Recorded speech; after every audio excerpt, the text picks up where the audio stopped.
In Buddhism, you often hear the word compassion, but what does compassion exactly mean?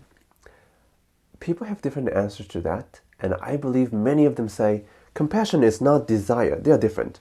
But if you ask me, I will say something different. I will say this.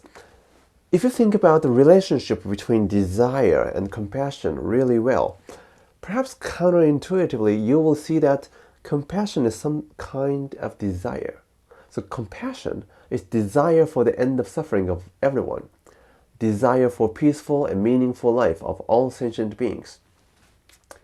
In this video, let me go step by step to show how desire becomes compassion and how that recognition is life transforming to your relationship with people around you.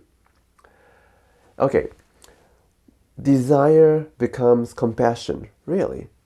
Don't accept that yet. Let's take a pause together to think about it. Isn't desire something problematic in Buddhism from its day one?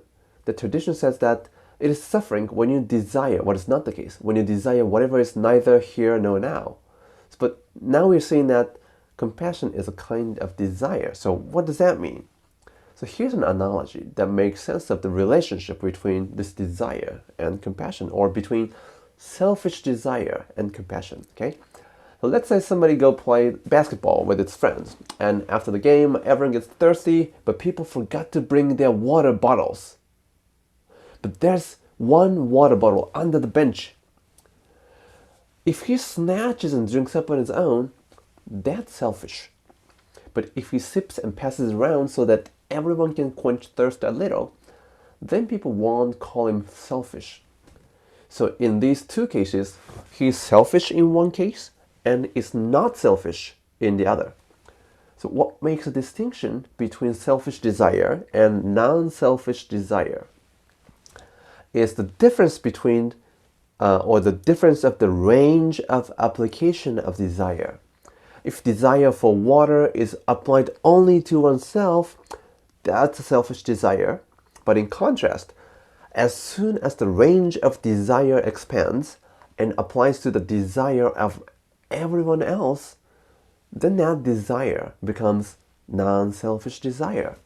And we call it compassion. What just happened? So let's review that. So here's what we should not overlook, okay? What these two cases share is that both are some kind of desire, but one is called selfish and the other is called compassion. So selfish desire is a desire directed towards oneself. Non-selfish desire that we call compassion is directed towards everyone else, including that oneself. So then desire becomes compassion when it desires happiness of not only oneself, but also happiness of everyone, including not oneself. So the problem desire is not desire per se, now we see that. But the real problem of the desire, it's its range of application of desire, which is the exclusive aspect of that desire. So that means once your desire becomes non-exclusive desire, there's no problem about your desire at all, because the meaning of the desire in that moment is transformed. So here's what I mean by this. Desire for oneself is merely selfish, so leads to suffering. But in contrast, desire for all selves is non-selfish, or rather, how to say, like a self-other-fish or omni-selfish, so leads to liberation. By definition, desiring something means desiring something over other things, and people suffer from this distinction made by a partiality of their selfish desire. So, but if you can desire for everyone, your desire is no longer a partial or selfish desire. So your desire becomes omni-desire in that instance, and that would no longer make you suffer. So once you desire the liberation of all, desire for liberation will have no distinction between what you desire someone and what you don't desire if someone else. So the end of suffering in this sense is revealed not by way of eliminating desire, but rather by way of limitlessly desiring for everyone. So that's the logic of how omni-desire becomes a path towards the universal Buddhahood. So that's a Lotus Sutra version of the end of suffering. So if compassion means desire for everyone's happiness, then desire for one's own happiness is already some kind of compassion, isn't it? Because desire for happiness of one's own is desire to remove suffering of herself. In this sense, that guy who snatched a water bottle is being compassionate toward himself. He is selfish, and yet it's not only being selfish.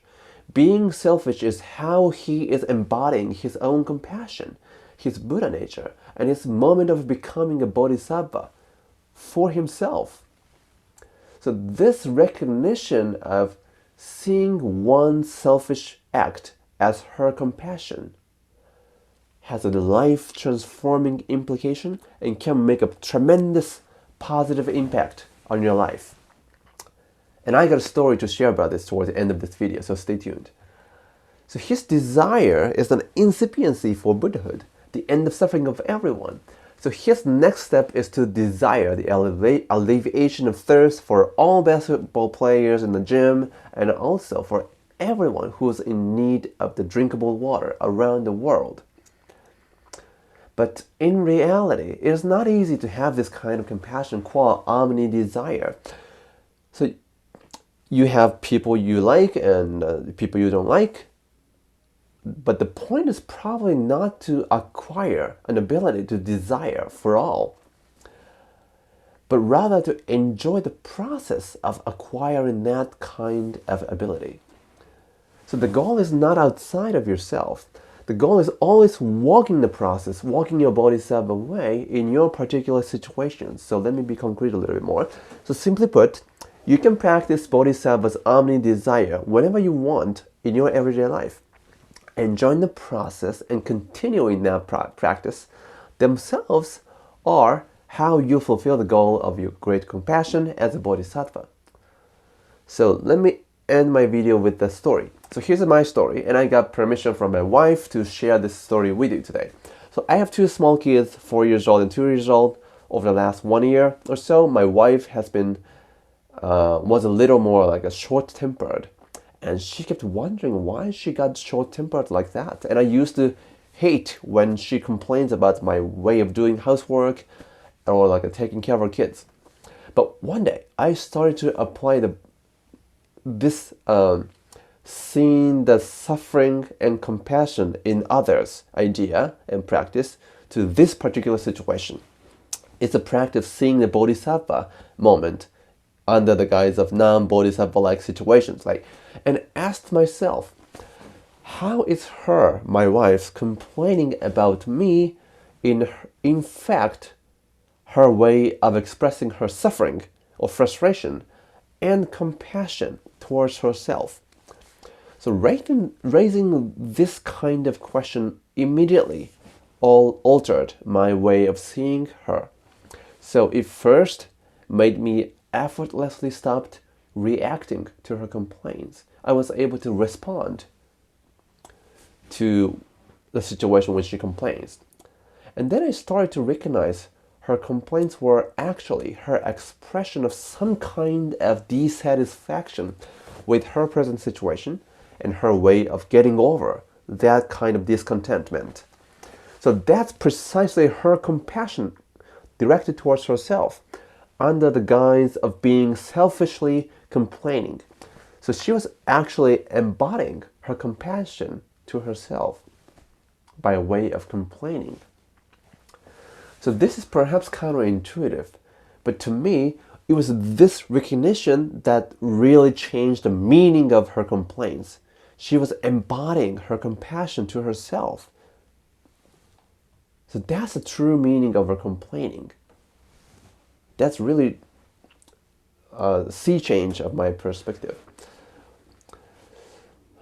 However, the problem was deeply rooted in something hidden in our everyday life. So we could not figure out the root cause of her short-temperedness for a while.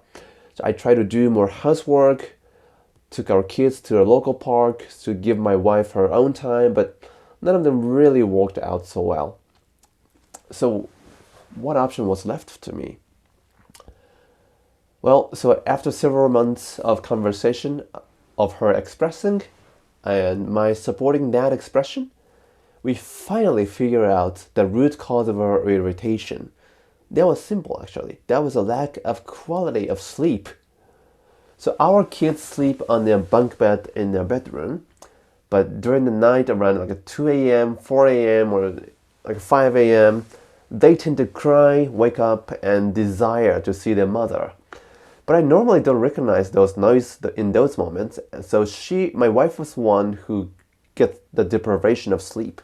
So it had been a habit like that for the last several months or so. So we didn't recognize that was a major problem, really.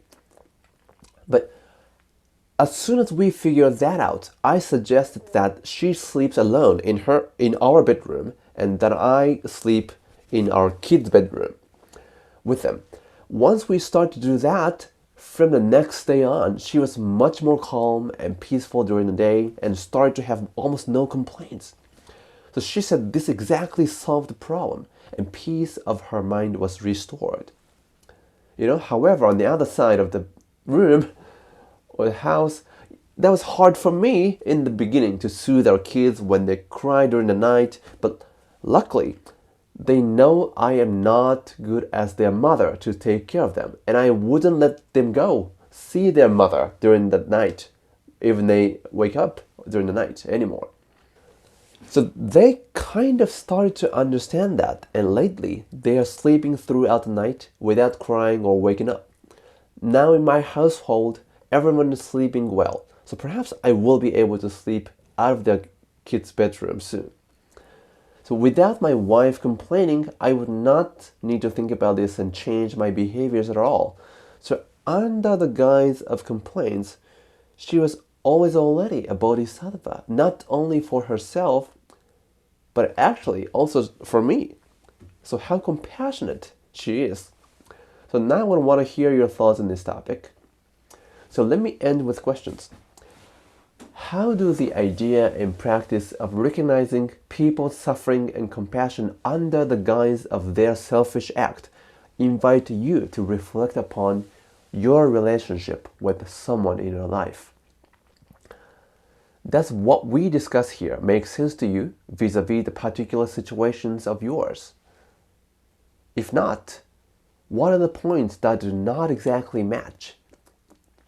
If they do, what are they? If you feel comfortable sharing, please by all means write your responses in comments below. And please make sure to hit the subscribe button below. Thank you for watching.